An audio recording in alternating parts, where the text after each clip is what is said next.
Hello everyone, welcome to easy grammar. ইংরেজিতে কথা বলার জন্য আমাদের একটু বিশেষভাবে বাক্য গঠন করতে হয়, না হলে শুনতে ভালো লাগে না।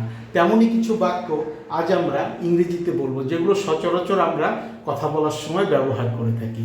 তো দেখো, এখানে আমি 6টা সেন্টেন্স লিখেছি। প্রথমটা হচ্ছে, পুলিশ এই কেসটা সমাধান করতে কোনো চেষ্টাই বাকি রাখবে না। আমি এই ঘরের কোনা কোনা খুঁজে দেখেছি। তুমি ঠিক কি খুঁজছো? আমার সেখানে যেতে ইচ্ছা করে না। আমি বরং তোমার ভাইয়ের সাথে কথা বলি। এক্ষুনি বাড়ি যাও।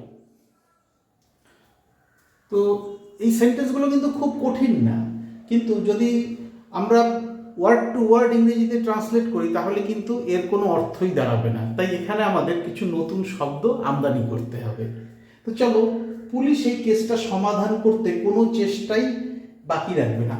কোনো চেষ্টাই বাকি না রাখা, এর ইংরেজি প্রতিশব্দ হচ্ছে লিভিং নো স্টোন আনটার্নড। কোনো চেষ্টাই বাকি না রাখা, living no stone unturned.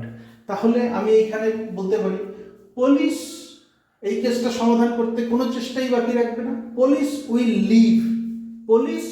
Leave no stone unturned to solve this case. Police will leave no stone unturned to solve this case.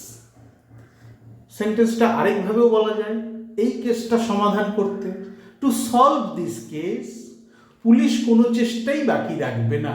Police will leave no stone unturned to solve this case. Police will leave no stone unturned. এই কেসটা সমাধান করতে police কোনো চেষ্টাই বাকি রাখবে না। প্রথম সেন্টেন্সটা আমরা শিখলাম। এই ধরনের কিছু সেন্টেন্স নিজেরা তৈরি করে বলার চেষ্টা করো, এই লিভিং নো স্টোন আনটার্ন এই শব্দগুচ্ছ দিয়ে। আমি এই ঘরের কোনা কোনা খুঁজে দেখেছি। কোনা ইংরেজি তো কর্নার। তো আমি কি বলবো? কোনা কোনা মানে কি কর্নার কর্নার? না, তা হবে না। আমি এই ঘরের কোনা কোনা খুঁজে দেখেছি, বা আমি এই ঘরের কোনা কোনা খুঁজেছি। প্রেজেন্ট পারফেক্ট টেন্সে আছে। I have searched every nook and cranny of this room. I have searched every nook and cranny of this room. ঠিক আছে? তুমি ঠিক কি খুঁজছো? তুমি ঠিক কি খুঁজছো? What exactly are you looking for? তুমি ঠিক কি খুঁজছো? ঠিক কি, exactly. What exactly are you looking for? তুমি ঠিক কি খুঁজছো? আমার সেখানে যেতে ইচ্ছে করে না। ইচ্ছা করা ইংরেজি হচ্ছে ফিল লাইক। ফিল লাইক, আর ফিল লাইকের পরে মূল যে ভার্বটা আসবে তার সাথে আইএনজি যোগ করতে হবে। আমার সেখানে যেতে ইচ্ছা করে না মানে হচ্ছে আমার ইচ্ছা করে না। I don't feel like going there. যাওয়া মূল ভার্ব, তার সাথে আইএনজি যুক্ত করতে হলো। আমার ইচ্ছা করে না সেখানে যেতে, I do not feel like going there, অথবা I don't feel like going there. আমার সেখানে যেতে ইচ্ছা করে না। আমি বরং তোমার ভাইয়ের সাথে কথা বলি। বরং ইংরেজি হচ্ছে rather. I rather talk to your brother.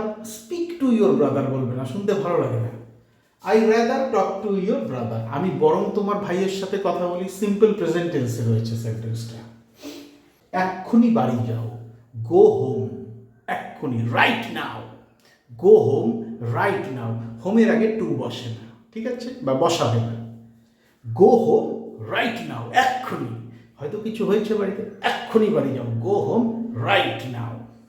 তা এই ধরনের সেন্টেন্স তোমরা নিজেরা তৈরি করো। ইংরেজিতে কথা বলা শিখতে গেলে এই ধরনের বাক্য তৈরি করতে হবে।